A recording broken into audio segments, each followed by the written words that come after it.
ரொம்ப பொறுமையாக நிதானமாக கேட்க வேண்டிய பதிவு. உண்மையை உள்ளார்ந்து உணர வேண்டும் அப்படின்னா கொஞ்சம் கவனமாகவும் கேளுங்க. இன்றைய தொழில்நுட்ப வளர்ச்சியின் காரணமாக நாம் அறிகின்றோம் பல விஷயங்களை. நம்ம வாழ்கின்ற இந்த பூமி மட்டும் ஒரு கோள் அல்ல, இது போல எண்ணிலடங்கா கோள்கள் இருக்கின்றன. நாம் வசிக்கின்ற இந்த சூரிய குடும்பத்தை போல பல சூரிய குடும்பங்கள் இருக்கின்றது அப்படிங்கிற உண்மையெல்லாம் இன்னைக்கு தொழில்நுட்பம் வளர்ந்த காரணத்தினால, நிறைய தொலைநோக்கிகள் கண்டுபிடிக்கப்பட்ட காரணத்தினால் நாம் உணர்ந்திருக்கின்றோம். இதெல்லாம் ஒரு குறிப்பிட்ட காலகட்டத்துக்குள்ள நிகழ்ந்திருக்கு. நம்ம இந்த பாரத பூமி ஆன்மீக பூமின்னு சொல்றதுக்கான காரணம் எல்லாருமே அறிந்ததுதான். நமது சித்தர்களும் நமது ஞானியர்களும் நாயன்மார்களும் மாதிரி ஆழ்வார்கள் போன்றவர்கள் எல்லாருமே தங்களோட ஞானத்தினால் இந்த அண்டம் எப்படிப்பட்டது, இந்த பிரபஞ்சம் எப்படிப்பட்டது, அதை உருவாக்கிய ஈசன் எப்படிப்பட்டவர் இப்படிங்கிற விஷயத்தை எல்லாத்தையுமே ரொம்ப அழகா எடுத்து கூறியிருப்பார்கள். அந்த காலத்துல எந்த தொலைநோக்கியும் இல்லை, எந்த தொழில்நுட்பமும் இல்லை. ஆனா இருந்த இடத்திலிருந்து தன்னுள் இருக்கின்ற இறைவனை உணர்ந்ததின் மூலமாக இந்த பூமி சார்ந்த சூரிய குடும்பம், அதை தாண்டிய இந்த பிரபஞ்சம், அண்டம், இந்த பேரண்டம் எல்லாத்தையுமே தங்களோட ஞான திருஷ்டியினால் கண்டு அதன் மூலமாக இவற்றையெல்லாம் படைத்த இறைவன் எப்பேற்பட்டவன் என்ற பாடல்களின் வாயிலாக விளக்கி இருக்கிறார்கள். அப்படின்னா அவர்களுக்கெல்லாம் இறைவன் செய்த அற்புதம் அல்லது கொடுத்த வரம் எப்படிப்பட்டது அப்படிங்கிறத சிந்தித்து பார்க்கணும் இல்லையா? ஏன்னா எல்லாத்துக்குமே இது கிடைத்தறது இல்லையே. அரும்பெரும் பிறப்பு இந்த மனித பிறப்பு அப்படின்னு எல்லாத்துக்கும் தெரியும். எல்லாருமே பிறந்திருக்கோம், எல்லாருமே கடவுளை வழிபடணும்னு நினைக்கிறோம், வழிபடுறோம், உண்மையா இருக்கணும்னு நினைக்கிறோம், உண்மையா இருக்கிறோம்.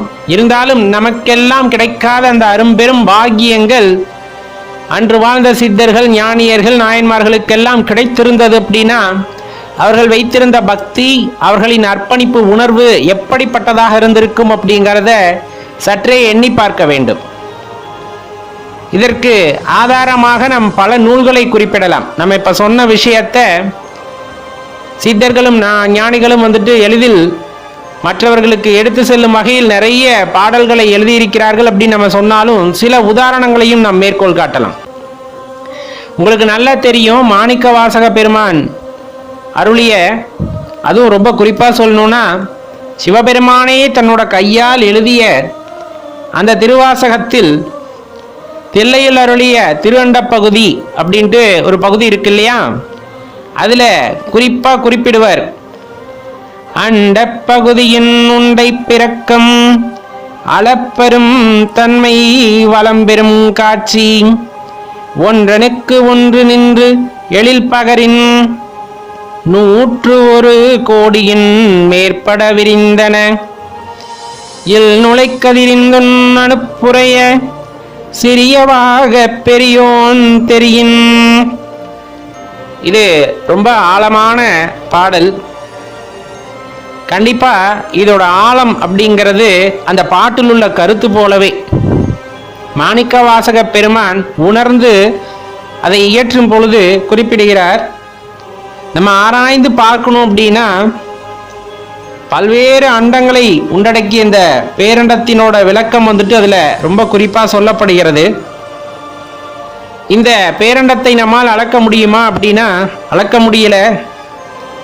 அதை மனக்கண்ணில் பார்க்கும்போது அதோட காட்சிகளால் மெய் சிலிர்த்து போக வேண்டியது இருக்கு. அதோட காட்சி ஒன்றுக்கொன்று செய்கின்ற அழகையெல்லாம் சொல்லணும்னு நினைக்கிறோம். அப்படிங்கும் போதே அது 100 கோடிகளுக்கு மேல் விரிந்து நிற்கின்றன அப்படிங்கிற மாதிரியான விளக்கம் அதில் வருகிறது.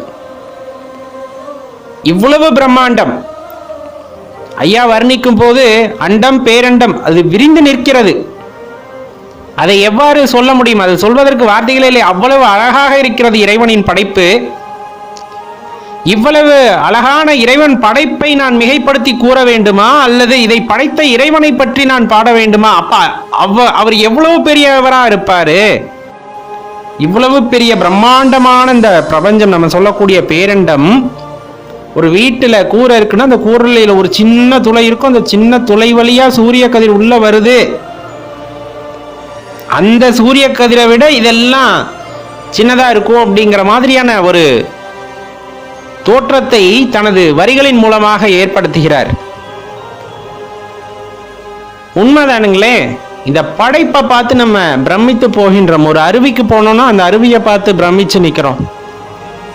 இயற்கை எழில் கொஞ்சுகின்ற இடங்களை பார்த்தால் நாம் பிரமித்து நிற்கின்றோம். இந்த பூமியில் மட்டும் நம்ம இன்னும் மற்ற கிரகங்களை பார்த்ததில்லை. மற்ற கிரகங்கள்ல எப்படி இருக்குன்னு தெரியாது.